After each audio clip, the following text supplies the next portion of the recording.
क्या सही में आज के टाइम में भारत के विपक्ष पार्टी जो कहते हुए दिख रही है कि भारत अब लोकतांत्रिक देश सिर्फ कहने को रह जाएगा, क्या ये सही में हो भी सकता है या फिर नहीं हो सकता है? क्या आज के टाइम में जो विपक्ष एक पार्टी कह असेंबली रही है में कि बिहार से जगहों में इन्होंने 1 60 से लाख 70 हजार वोट चोरी का इंजाम लगाया जा रहा है इलेक्शन कमीशन के ऊपर, सरकार के ऊपर, क्या वो सही भी है या फिर गलत है? मैं इस पर बिल्कुल नहीं आना चाहूंगा। इलेक्शन कमीशन के ऊपर जो वोट चोरी का इंजाम लगाया जा रहा है वो सही भी है या फिर गलत है, उसके लिए सुप्रीम कोर्ट मौजूद है, वो फैसला करेगा क्या सही है क्या गलत है। इस चीज को इतना लंबा खींचने से यह हो रहा है कि विपक्ष पार्टी जो भी सरकार के ऊपर या फिर इलेक्शन कमीशन के ऊपर जो इंजाम लगाया जा रहा है वो सच है तो वो अलग बात है। अगर सच ना भी रहे तो इससे यह होगा कि आम जनता के बीच में इस प्रकार से माहौल क्रिएट हो चुका है आज के टाइम में कि उनका वोट सेफ नहीं रहा, इलेक्शन कमीशन कहीं ना कहीं चोरी कर रहा है, यह माहौल आज के टाइम में क्रिएट हो चुका है। तो इलेक्शन कमीशन ऑफ इंडिया को बाकायदा आज के टाइम में एक बड़ा प्रेस कॉन्फ्रेंस करके विपक्ष के पार्टी के कुछ नेताओं को बुला करके उनका जो भी डाउट है उसे क्लियर कर देना चाहिए और इस चीज को माहौल को क्रिएट करने से बंद कर देना चाहिए, क्योंकि आम जनता आज के टाइम में यह सोच रही है कि उनका वोट सेफ नहीं रहा। जो वो कहती है कि एक वोट मेरा अधिकार, वो आज के टाइम में वो स्लोगन ही रह जाएगा, ऐसा नहीं होना चाहिए।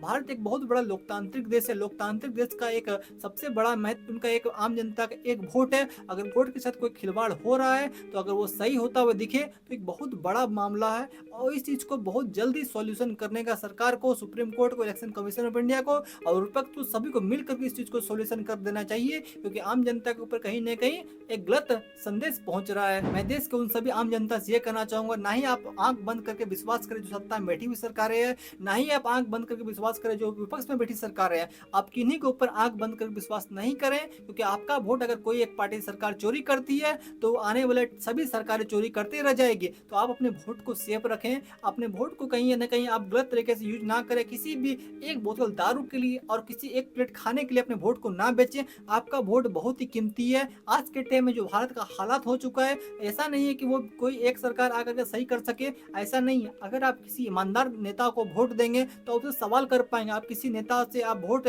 की कुछ पैसे के लिए लेंगे और देंगे, आप मुसीबत में आप उससे सवाल करेंगे तो आपको सवाल का कोई जवाब नहीं मिलेगा, क्योंकि आप वोट को अपने बेच चुके हैं। तो सवाल को जवाब पाने के लिए अपना वोट को आप कीमती जगहों में इस्तेमाल करें, सही जगहों में इस्तेमाल करें, पैसे से अपने वोट को बिल्कुल ना तोलें। और अपना वोट को सेफ रखने के लिए आज के टाइम में जो सवाल विपक्ष पार्टी उठा इसीलिए रही है, सीएम अब भी देखिए इस पर क्या को डिस्कस आगे किया चल जा के रहा है सुप्रीम कोर्ट का कि जो निर्णय आता है, क्या सही में विपक्ष हमें पार्टी पता जो ना कर रही लगे है ये सही होता है तो एक कि बहुत बड़ा, शंकर लाल अगर यूनिवर्सिटी भारत में बैंगलोर इलेक्शन कमीशन के ऊपर धब्बा लगता है का यानी चुनाव देश के चोरी ऊपर हो गया। धब्बा लगता है।